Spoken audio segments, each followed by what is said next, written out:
वाजले होते 4:15. आपली गाडी येणार होती 5 वाजेपर्यंत. मग निघाले. आज सोबत छत्रीही होती आणि बिस्किटही होतं. समजलं ना. यूट्यूबवरती मी लास्ट टाइमचे व्हिडिओ टाकले होते, त्यांनी मला हे सजेस्ट केलं होतं. 4:15च्या आसपास निघाली म्हणून 1-2 माणसं चालूसुद्धा होती. मग मी सुद्धा बिंदास चालायला लागले. आणि हे आपला मित्र बघितलं आपले कोकणकर, ह्यांना बघून मला सुद्धा गावी जायची उत्सुकता वाढली. दिवा स्टेशनला पण पब्लिक तशी चालू होती. 29ची CST लागली होती. मॉर्निंगची लोकल असते ती 1 ते 2 मिनटं लवकरच असते. सो ट्रेनसुद्धा आली होती. पटकन ट्रेन पकडल्या आणि कळव्याला निघाले. सोबत कोणी नव्हतं, पण नशीब चांगलं होतं. तर तुम्हीच बघा, माझ्या समोर पोलीस दादा चालतायत. आज माझ्या मनात काहीच भीती नव्हती.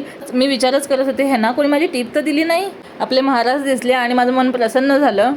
सकाळी थोडा पाऊसही होता. पटकन रोड क्रॉस केला आणि मग काय एक ट्रॅव्हल्स येत होत्या. इथे सकाळचे रिक्षावाले असतात. फार रिक्षावाल्यांशी ओळख झाली होती माझी. कधी इन केस गाडी जर आपली लवकर आली तर काकांना सांगून ठेवलं तर जरा माझा माल घेऊन ठेवा.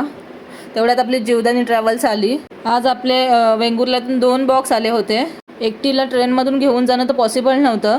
मग मी लगेच उबेरची रिक्षा बुक केली. म्हणजे असं ऐकण्यात आलं आहे की इथून डायरेक्ट दिवा स्टेशन बससुद्धा सुटते. तर कोणाला माहीत असेल तर मला कमेंट्समध्ये नक्की सांगा.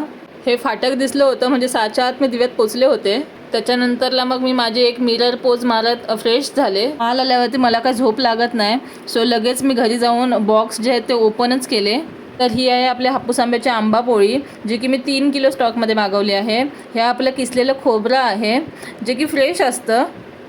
त्याच्यानंतरला हे आंबा मोदक आहे, ते सुद्धा मी मागवलं आहे. त्याचीसुद्धा एक वेगळी व्हिडिओ बनवणार आहे. हे आपलं सुखवाटी खोबरं आहे. खोबऱ्याची क्वालिटी तर बघा तुम्ही. व्हाईट असं खोबरं आहे आणि कुठेही तुम्हाला खराब असं दिसणार नाही आहे. बुरशी लागलेले जे बोलतात तसं ते खोबरं नाही आहे. खोबरं जर तुम्हाला जास्त दिवसांसाठी ठेवायचं असेल तर तुम्ही ते फ्रीजमध्येच ठेवा. हेच मी तुम्हाला सजेस्ट करेन. हा आपला नेक्स्ट बॉक्स होता. त्यामध्ये हे चुलीवर भाजलेले काजू आहेत. चुलीवर भाजलेले काजू आहेत, ज्यांचा फीडबॅकसुद्धा चांगला होता कस्टमरकडून. प्लस हे नवीन मी लॉन्च करत आहे जांबूल ज्यूस, जो की विदाऊट शुगरचा असतो. त्याचीसुद्धा वेगळी व्हिडिओ मी बनवणार आहे. ते फक्त आपण 1.5 लिटर एवढंच मागवलेलं आहे स्टॉकमध्ये. आणि माझ्या पेम्पलेटमध्ये मी हे ॲड केलं होतं, तर त्याचीसुद्धा लगेच ऑर्डर येऊन गेली. हे आपले फ्रेश कोकम आहेत, चांगल्या क्वालिटीचे कोकम आहेत. चुलीवर भाजलेले काजू जे आहेत ते आपण फुल स्टॉकमध्ये अवेलेबल ठेवलेले आहेत. प्लस हे आपले 1 लिटर कोकम सिरप आहे. बॉटल जे आहे ते 1-1 लिटरचे आहेत. तुम्ही बघू शकता व्हिडिओमध्ये. तर हे सर्व आपण आज रिस्टॉक केलेलं आहे.